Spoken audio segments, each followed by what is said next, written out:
I never thought I'd become the kind of mother who tricks her children. Then again, I never thought I'd become the kind of mother whose children only call when they need money. It was Tuesday morning when my oldest son, Marcus, called.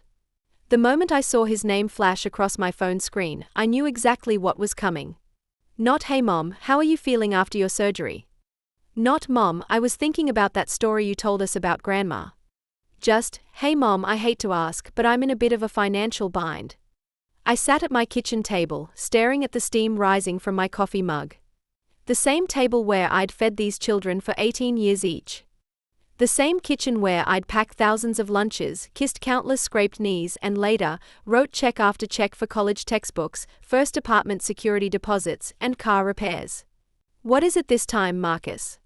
I asked, trying to keep the weariness from my voice. "My car needs a new transmission.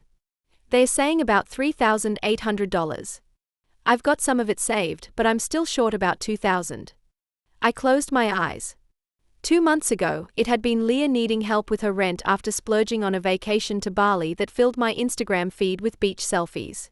3 months before that, it was Daniel needing a loan for investment capital for some cryptocurrency scheme. None of these loans had ever been repaid. "I don't have that kind of money just lying around anymore," I said, which wasn't entirely true. I'd been setting aside a little from every paycheck since Harold died 5 years ago. Not much, but enough that I could have helped if I wanted to. "But Mom, it's my car. I need it for work. How am I supposed to get to work?" The familiar wheedling tone that all three of them had mastered over the years. "I don't know, Marcus. Public transportation? A rideshare? The same options other adults use when they don't have a car." I surprised myself with the firmness in my voice. "Jesus, Mum. I'm not asking for a kidney. If Dad was still alive. If your father was still alive, he'd tell you the same thing. You're 34 years old, Marcus."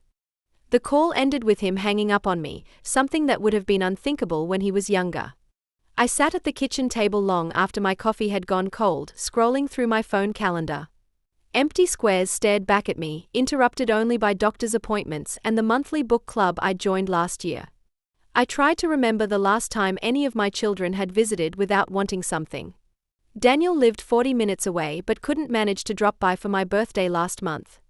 Leah lived just across town but was swamped with work when I'd asked for help after my minor surgery in February. And Marcus, despite living only 15 minutes from me, somehow couldn't find time to fix the leaking faucet he'd promised to look at last Christmas. Christmas. The thought of another holiday with hastily purchased gift cards and distracted grandchildren glued to their tablets while my children checked their watches made something inside me finally snap. I picked up my phone and called my oldest friend Judith, who'd spent 30 years as a legal secretary before retiring. "Jude," I said when she answered. "How hard would it be to create an official-looking legal document?" The plan came together more easily than I expected. Judith knew enough about legal language to help me draft what looked like an amendment to my will. We used heavy cream-colored paper, proper legal headers, and even ordered a custom notary stamp online, which was apparently completely legal to own as long as you didn't misrepresent yourself as an actual notary. "This is the most fun I've had since Ted and I faked our own wedding certificate to freak out his mother," Judith cackled as we finalized the document over wine at my kitchen table. The addendum to the last will and testament of Eleanor Marie Winters stated that I had established a special trust containing the majority of my assets, including my fully paid-off house, Harold's life insurance money, and our modest investment portfolio. According to the document, this trust, valued at approximately $850,000, would be divided equally among my 3 children upon my death, with one very specific condition. They were required to attend monthly family dinners at my home for a minimum of 1 year prior to my death, documented by dated photographs. Any month missed would reduce their individual portion by 10% per absence. "You're not actually changing your will though, right?" Judith asked as she helped me seal the document in an envelope. "No," I said. "This is just to get their attention. To make them think about what matters." I called each of my children and asked them to come over for dinner on Sunday, emphasizing that it was important. Surprisingly, all 3 agreed, though Leah asked if we could make it a late lunch instead as she had plans that evening. When Sunday arrived, I prepared Harold's famous pot roast, the one dish that always brought the family together when he was alive. The house filled with the comforting aroma of meat, carrots, and onions that had simmered all day. I set the dining room table with the good china we'd received as wedding gifts 36 years ago. Daniel arrived first, giving me a quick side hug before asking if we had beer. Leah came next, looking impatient before she even sat down. Marcus was last, still cold from our conversation earlier that week. "So what's this about, Mom?" Leah asked as I served the pot roast. "Is everything okay? You're not sick, are you?" The concern in her voice was the first genuine emotion I'd heard from her in months, and it struck me how sad it was that this was what it took to get her attention. "I'm fine," I said, "but there are some financial matters we need to discuss." All three of them perked up at the word financial. I let them eat for a while, making small talk about the grandchildren and the early summer heat. When we'd finished the main course, I went to my bedroom and returned with the envelope. "After your father died, I realized I needed to get my affairs in order," I began, placing the envelope on the table. "I've recently updated my will, and there's something specific I wanted you all to be aware of." The room went silent as I slid the document from the envelope and began to read. As I explained the terms of the inheritance clause, I watched their expressions shift from confusion to shock to calculating interest. "Monthly dinners," Marcus repeated. "For a whole year." "That's the requirement," I confirmed. "One dinner per month, minimum. All three of you present. Documented with photos. Starting next month." "And if we miss one?" Daniel asked, already pulling out his phone to calculate dates. "Your share is reduced by 10% for each absence," I said. "If you miss 3 months, that's 30% of your portion gone." "But what if we have legitimate conflicts?" Leah protested. "Work trips, vacations we've already planned." I shrugged. "The terms are very specific. You're all adults with busy lives. I understand that. This is simply the condition I've set for the inheritance." They exchanged glances, and I could practically see the calculations happening behind their eyes. "Can I see that?" Daniel asked, reaching for the document. I handed it to him, watching as he scrutinized the legal language Judith and I had so carefully crafted. "This looks legitimate," he finally said. "It is," I lied, feeling only a twinge of guilt. "My lawyer helped me draft it." "So basically, we need to have dinner with you once a month for a year," Marcus summarized, his tone suggesting it was some kind of punishment. "Think of it as getting to have dinner with me," I corrected him. "While I'm still alive to enjoy your company." The drive behind their suddenly clear calendars didn't matter to me nearly as much as it should have. I was tired of empty weekends and quick, distracted phone calls. If this is what it took to have my family back for a little while, so be it. The first monthly dinner in July was awkward. Daniel brought an expensive bottle of wine he couldn't afford. Leah arrived with a bouquet of flowers and overly enthusiastic hugs. Marcus helped clear the table without being asked. They all insisted on taking multiple photos, positioning me in the center of each one. August's dinner was marginally more relaxed. Leah brought her children, who seemed confused by the sudden family tradition, but enjoyed playing in the backyard where their mother had once built fairy houses under the maple tree. The conversation flowed more naturally, with fewer pointed questions about my health or financial status.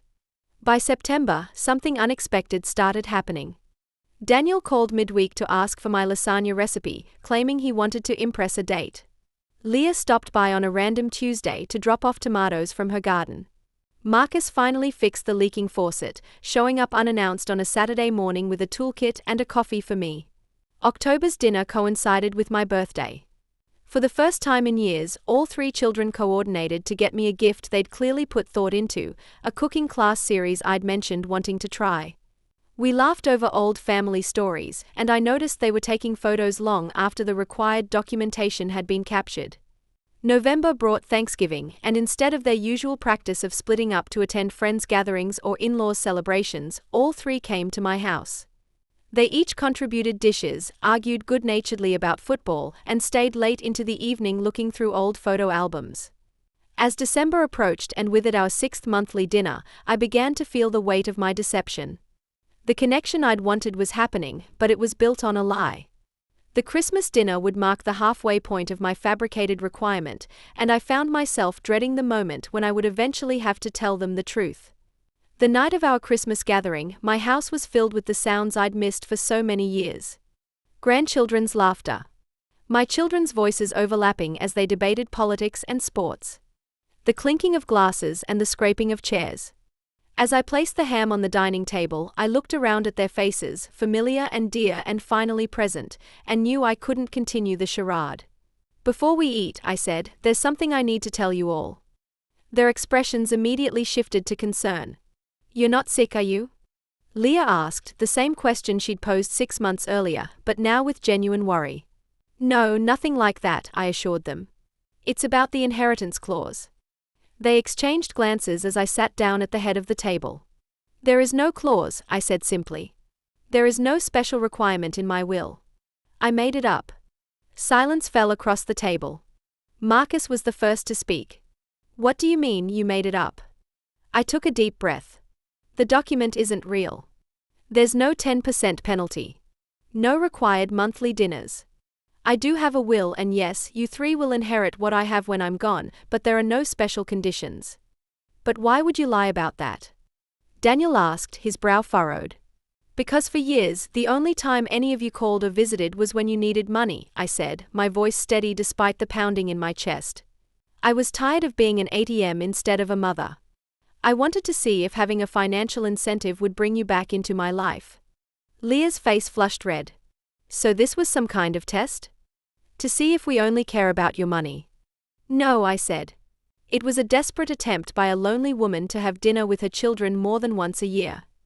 The silence that followed was painful. I braced myself for anger, for accusations, for them to storm out and prove that my deception had been justified. Instead, Marcus started to laugh. It began as a chuckle and grew until he was wiping tears from his eyes. What's so funny? Leah demanded. Mom scammed us, he said between laughs. Our own mother ran a long con on us. That's some next-level parenting. Daniel's lips twitched. You got us good. We totally fell for it. It's not funny, Leah insisted, but her indignation was already softening. It's manipulation. Yes, I agreed. It was. And I'm sorry for the deception. But I'm not sorry for wanting to see my children. We deserved it, Marcus admitted, sobering. I can't remember the last time I called you just to talk before this whole thing started. I've been awful, Leah acknowledged quietly. After everything you've done for us. I don't want you here out of obligation or because you think there's money at stake, I told them. So now that you know the truth, you're all free to go back to your busy lives. No penalties. No inheritance at risk. Daniel reached across the table and took my hand. What if we want to stay? What if we keep doing the monthly dinners anyway? Yeah, Marcus agreed. I've actually been enjoying these. Me too, Leah said softly. And my kids love coming over. I looked at their faces, searching for any sign they were just saying what they thought I wanted to hear. Tell you what, Daniel continued. We keep the monthly dinners going, but with a twist. Each month, one of us hosts. We rotate houses. But the tradition continues. I'd like that, I said, surprised by the emotion catching in my throat. And no more asking for money, Marcus added, looking slightly embarrassed. I've actually been saving for that transmission myself. I was going to tell you tonight that I didn't need the loan after all. And maybe we could do some things between the monthly dinners too, Leah suggested. Mom, you could come with me to that cooking class we got you. Make it a mother-daughter thing. As we finally turned our attention to the Christmas ham, I felt a different kind of warmth than I'd anticipated. The revenge I'd planned, making them show up for dinners to secure their inheritance, had transformed into something else entirely. The real inheritance wasn't the money they'd get when I was gone. It was this, the family connection we were rebuilding, one monthly dinner at a time. By the following Christmas, no one mentioned the fake inheritance clause anymore. They didn't need to. My calendar was no longer filled with empty squares. And when my children called, it wasn't because they needed money. It was because, somewhere along the way, they'd remembered they needed me.